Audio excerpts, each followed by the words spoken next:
Então, pessoal, boa tarde. Eu sou Arnaldo de Albuquerque, né, do Laboratório de Processamento Digital de Imagens.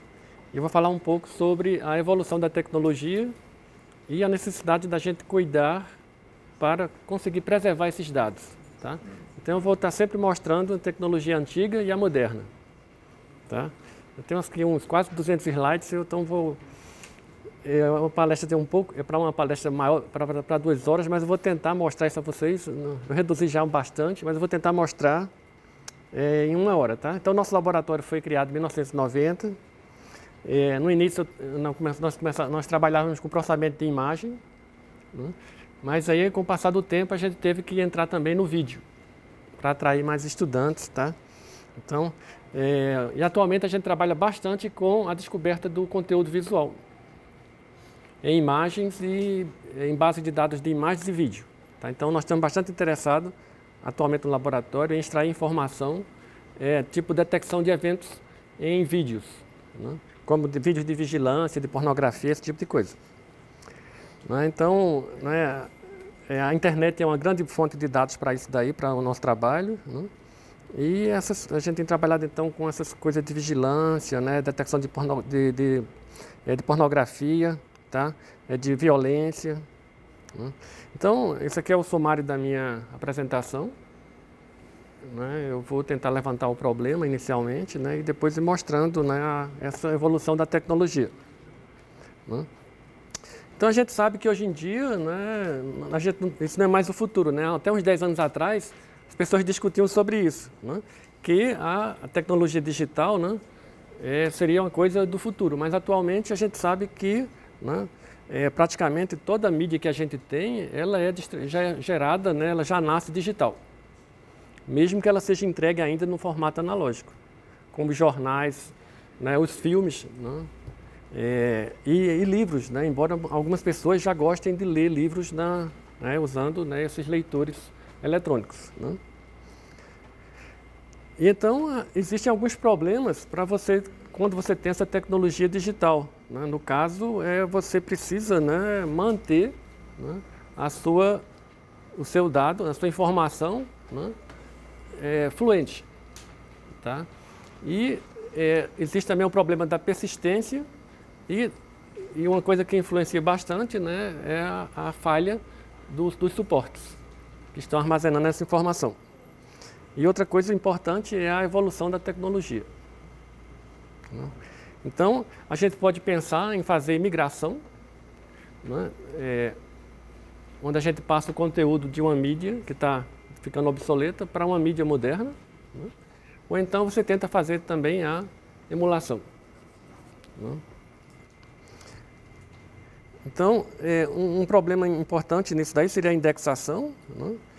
Por exemplo, um vendedor de imagens, né, ele pode gastar, por exemplo, a imagem pode custar $1000, mas se ele não tiver um bom serviço de indexação, um funcionário dele pode passar 1 semana para encontrar aquela informação. E se o cara ganhar $4000 por mês, o preço daquela imagem ser encontrada, né, foi o custo, né, da própria imagem. Né. Outro problema é o backup. Né. Vocês lembram lá quando as torres de Manhattan foram derrubadas, né, com aquele ataque de 2001, né? A maioria das empresas que estavam lá, elas não perderam praticamente nada dos seus dados, porque elas usavam a tecnologia, né, do backup. Então, eles respeitavam essa regra de ter a primeira cópia, né, que você tem próximo de onde você trabalha, uma cópia secundária, né, onde você fica nos tapes guardado em algum lugar no seu prédio, e uma terceira cópia que está fisicamente longe do seu local de trabalho. E eles falam que isso aí tem que ser pelo menos 30 quilômetros, para evitar que tenha um incêndio, uma chuvarada, alguma coisa desse tipo. Tá? Então, existe também esse problema da arqueologia digital. Né? Por exemplo, a NASA, eles têm uma quantidade de dados enorme. Então, por exemplo, em 66, né, prevendo a ida do homem à Lua em 69, tá? Eles começaram a fazer imageamento da Lua. E essas imagens vieram da Lua, essas primeiras imagens que vieram da Lua, tá, elas foram salvas num tape especial, mas depois foi tanto dado que foi chegando que aqueles tapes ficaram esquecidos. E então, alguns anos depois, eles gastaram $500 milhões para poder recuperar essa informação. Então, isso é a chamada arqueologia digital. Então, a migração da mídia, né, a gente fala que nós estamos na Idade Média da era digital. Então, a gente começou copiando, por exemplo, as pessoas que trabalham com informática. Nós passamos a migrar, né, dados que a gente tinha nesses formatos. Eu não sou nem tão velho assim, né? Estou quase perto dos 60, mas quando eu estava na Alemanha para o meu doutorado, né, a gente trabalhava com esses disquetes aqui. Por exemplo, a minha tese de doutorado está armazenada num desse tipo aqui. E ela foi editada com o WordStar. E naquele tempo o WordStar não recebia imagens. Então eu deixava o espaço para botar as figuras, eu fiz fotografia delas, depois colei aquelas fotos na tese. Se eu quiser acessar o texto da minha tese, talvez eu até ainda consiga, né? No Word aqui ainda tem você ainda consegue pegar ela. Mas eu teria que ter um driver, né, para poder ler, né, esse disquete aí. Depois então foi um grande avanço, né? Todo mundo passou a trabalhar com esses disquetes aqui. Então, e depois disso, esses disquetes com o aparecimento do CD-ROM, eles foram esquecidos.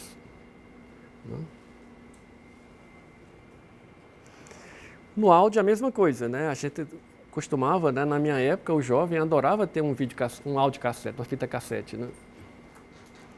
E então todo mundo depois passou, né, a querer migrar para o CD de áudio.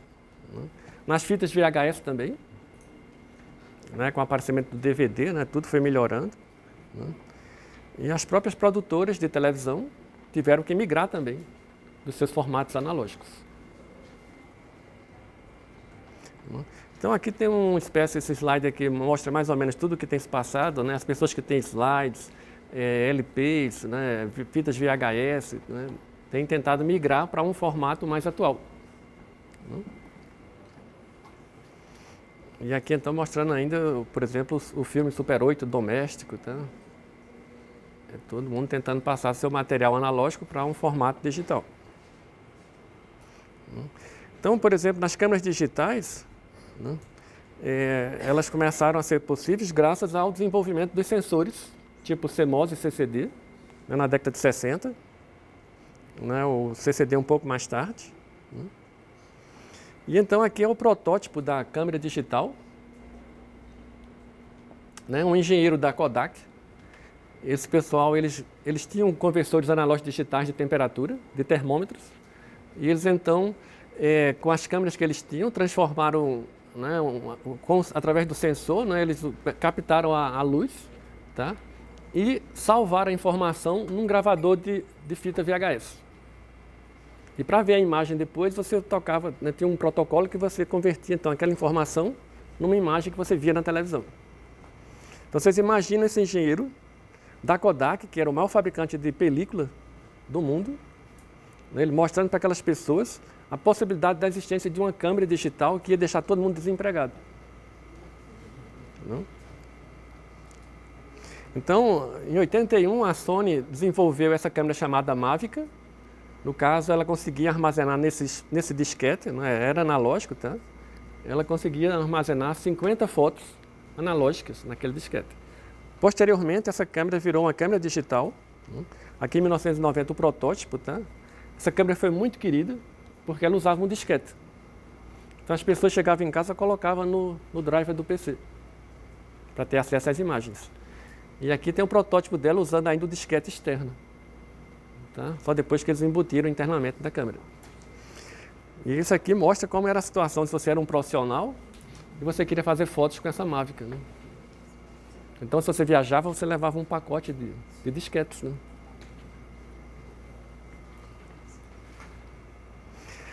Bom, uma coisa que facilitou bastante, né, o desenvolvimento das máquinas fotográficas digitais foram os cartões de memória, né? por exemplo, nossa primeira câmera digital que nós compramos, ela veio com um cartão de 8 megabytes.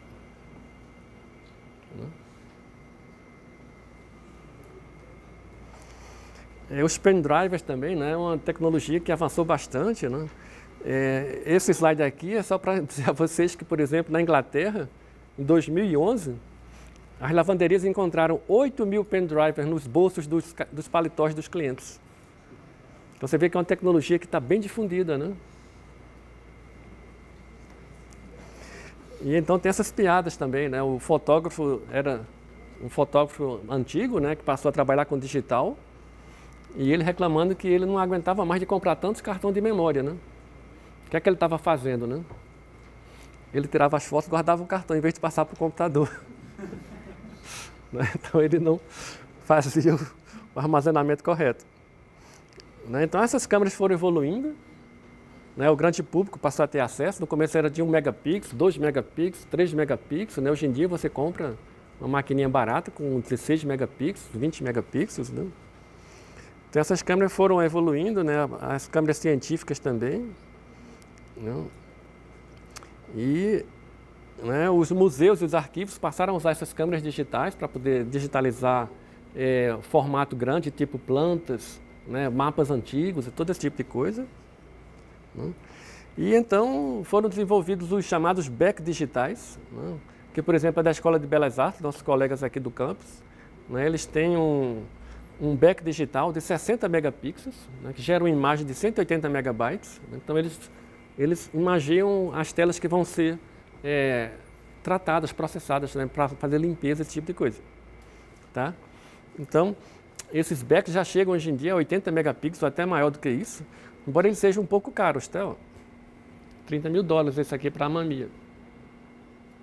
Mas se você quiser ter uma altíssima resolução, né, você tem. Então, os primeiros dias dos scanners, tá?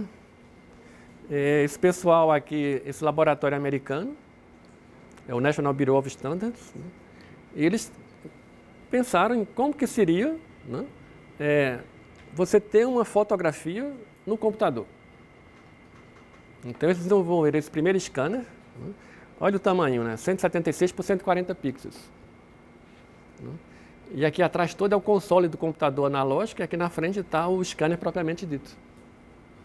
Né? Então esses scanners foram evoluindo, né? Esse aqui é um scanner de papel, era caríssimo, né? Eram pouquíssimos laboratórios que tinham um scanner de papel. O grande público só começou a ter inicialmente esses scanners de mão. Eles tinham apenas 12 tons de cinza, né? Eram bem restritos. Né? Por exemplo, aqui no laboratório no DCC, o primeiro scanner nosso foi de 93. E foram 3 laboratórios que compraram o scanner. Porque era um equipamento relativamente caro. E não tinha tanto uso, assim, né? As pessoas não conseguiam visualizar tanto uso. Né? E depois da revolução foram os chamados book scannings, né? Os robôs, tá? São os equipamentos que conseguem, né? Você põe o livro num suporte e através de uma ventosa aquele equipamento passa a página. Então você tem uma proteção, você sabe que o seu material antigo não vai ser danificado. Tá? Então aqui no Brasil tem um projeto, né, o Brasiliana, né, foi um robô, eles compraram esse robô que eles chamaram de Maria Bonita, né, custou R$220 mil na época, ou dólares, desculpa, e eles tinham, era um projeto de R$1 milhão na época, e com isso eles conseguiram pagar todos os estagiários para fazer o scanning de toda aquela coleção que foi doada daquele, o milionário lá, o Mindlin, né, que doou a coleção dele. Então a USP, né, digitalizou toda aquela coleção, né, e chamou isso de Brasiliana, esse projeto de Brasiliana. Um outro projeto que revolucionou bastante foi aquele Google Books, né, deixou a Europa pavorosa, né, porque com isso daí, né, todos aqueles países de língua inglesa, ou italiano, francês, alemão, né, todo mundo se sentiu assim meio que ofendido, né, porque o Google estava fazendo aquilo ali com os livros da língua inglesa. Tá, inicialmente. E apareceram então os scanners de corpo, né? E com a tecnologia das impressoras 3D você pode então até gerar roupa, né? usando essa tecnologia aí. No caso do processamento de imagens, tá? Por exemplo, eu estudei na Alemanha em 81, faz 40 anos, ou 30 anos, tá, gente? A gente tinha um equipamento que custava $60 mil para poder ver as imagens. Na época, os monitores de computador eram fósforo verde, né? Era tudo comando DOS de linha, né? Então, para você visualizar as imagens, você precisava de usar televisores, né? E ter as memórias especiais para poder fazer aquilo, né? E os conversores analógicos digitais, tá? Nessa época aí, a gente trabalhava com imagens que eram 16K, 32K. Né? Essa aqui ninguém gostava de usar, porque a memória do computador tinha 128K. Então, com 2 imagens, você acabava com a memória do computador. Para você processar, você tinha que usar os seus algoritmos, uma espécie de um buffer de entrada. Se você fosse fazer um filtro que precisava de 3 linhas, você carregava inicialmente 3 linhas da imagem, processava, jogava fora uma linha, carregava nova linha e saía processando aquilo ali. Então tem essa imagem da Lena, né, que ela é conhecida como a dama da internet, né? Ela sempre foi usada pelo pessoal de processamento de imagens, né? Ela foi escaneada, tá? Ela foi tirada da Playboy de 1972, né? E foi o pessoal dos Estados Unidos que tinha um scanner de filme, tá? Então, né, a Lena foi a Miss Playboy do mês dessa época, dessa revista aí, tá? De novembro, né? E eles tinham então esse scanner de rolo, tá? Que conseguiu então digitalizar essa imagem já no tamanho 512 por 512. Né? Foi o pessoal da ARPANET, né? A antiga, o início da nossa internet, né? Era o pessoal militar que precisava fazer testes de transmissão de imagens. Então eles precisavam de uma imagem que tivesse textura, esse tipo de coisa, então eles escanearam a Miss Playboy daquela época lá.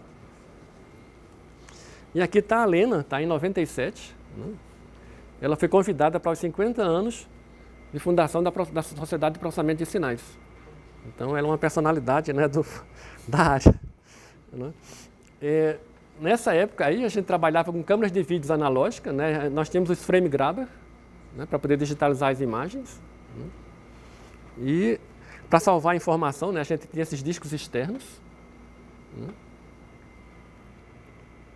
Por exemplo, quando eu precisava processar um arquivo muito grande, eu deixava no fim de semana. Então, às 5 horas da tarde, na sexta-feira, o pessoal ia embora, eu ia lá no laboratório, botava o meu batch para trabalhar, meu job, né? E na segunda-feira, logo cedo, eu chegava para poder descarregar o disco, porque senão não ia ter espaço para as outras pessoas. Então, a gente usava, né, esses disquetes, como eu já falei para vocês. Para você visualizar as imagens, a gente tem uma impressora térmica da HP. Nessa época custava $30 mil uma impressora dessa. Era muito usada em laboratórios de alta tensão também para fazer aqueles experimentos, né? Mas ela só tinha 12 níveis de cinza, tá? A gente usava então, né, esse é o tipo essas informações, né, essas impressões aqui são feitas através daquela impressora, tá? E a gente usava também muitos slides, né? Para você, né? Então aqui, por exemplo, a gente esperava que o pessoal fosse embora no fim da tarde, apagava as luzes da sala e para evitar brilho e reflexão na tela do computador, a gente cobria com essas caixas de papelão, né? E então a gente fazia foto da tela para poder, né, fazer a documentação da tese. E aqui são slides também digitalizados, né?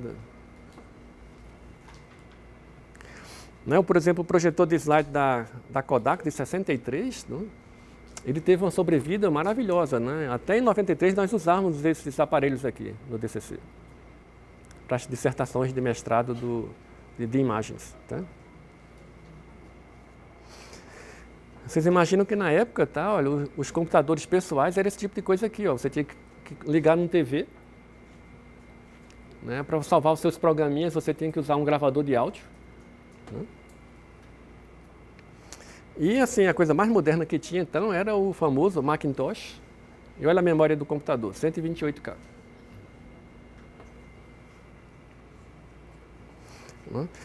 Então, né, tudo isso, né, gente, observa que eram equipamentos caríssimos, mas que depois viraram lixo.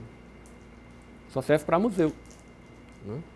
Então, esses aqui são equipamentos que a gente foi adquirindo ao longo dos anos, né, e que foram ficando para trás.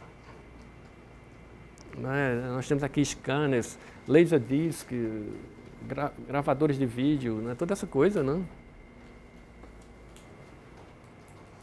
Tudo isso foi ficando para trás. Então, um dos nossos sonhos é criar um museu do audiovisual e da computação, né? Então a gente tem guardado todo esse equipamento aí. Um dia a gente vai ter uma sala para poder fazer um pequeno museu. Né? Então a gente vive hoje em dia em cima de uma violência da informação. A gente recebe uma carga de informação muito grande atualmente. Né? Então é aquele paradoxo da escolha. Né? Parece que mais é menos, né? E então a gente está assim, né, sobrecarregado, aquela sensação de perda. Né? Não é como aquela história, tem tanta informação que está entrando por um olho e saindo pelo outro. A internet, né, então ela acaba com a gente, né? Tem coisa demais, né?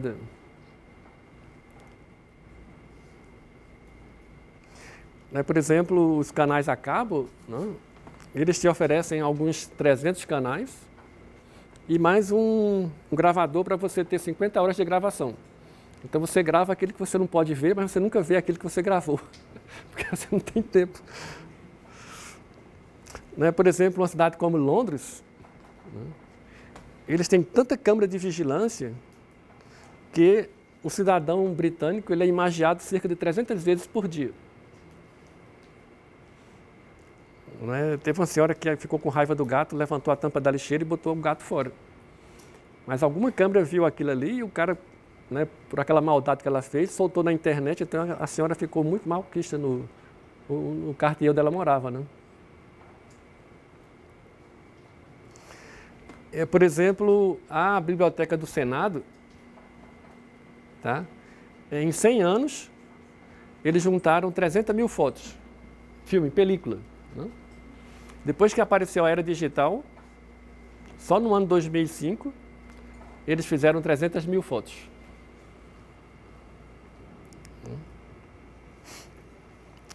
O presidente Lula disse que em 7 anos e meio do governo dele, fizeram 1,5 milhão de fotos do aparecimento dele. Agora vocês imaginam como que as pessoas estão guardando esse horror de foto, né? Por exemplo, essa vovó aqui, né? Em um mês ela estava muito contente que ela tinha feito 1000 fotos do bebê. Isso significa mais ou menos umas 33 fotos por dia, né? Vocês imaginam que se fosse película, ela não faria isso, né?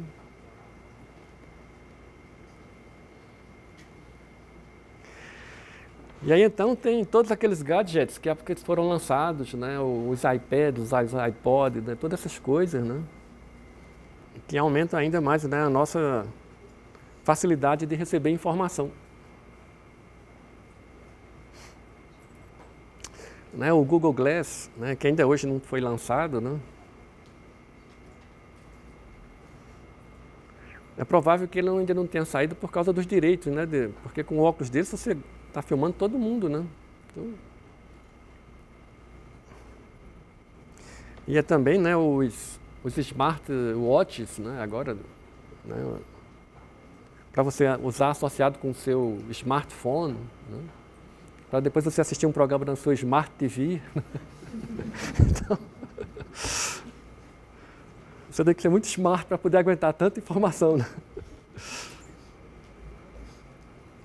E olha que essa coisa custa 300, 400 dólares, tá, gente? Lá, né? Aqui vai ser bem mais caro, né? E aí, então, apareceu o 3D, né? Isso aqui é a sala de cinema na China, né?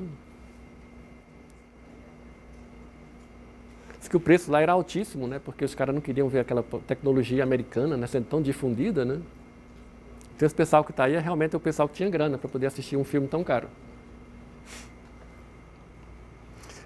As câmeras, o aparecimento das câmeras, né? E então os televisores também estão crescendo de tamanho, né? Essa aqui é um TV de plasma de 152 polegadas. Então o tamanho delas está aumentando, como também a qualidade da resolução da imagem, né? Então, por exemplo, isso aqui já é um aparelho de TV, né, usando aquela resolução de 4K. Né? Atualmente o grande público está comprando aqueles aparelhos de TV chamado 2K, né, que é o que a gente conhece também como sendo Full HD. Né? Mas as empresas vivem disso, né, de lançar novas tecnologias. Então, o 4K já está sendo vendido, né, e breve vai ser o 8K.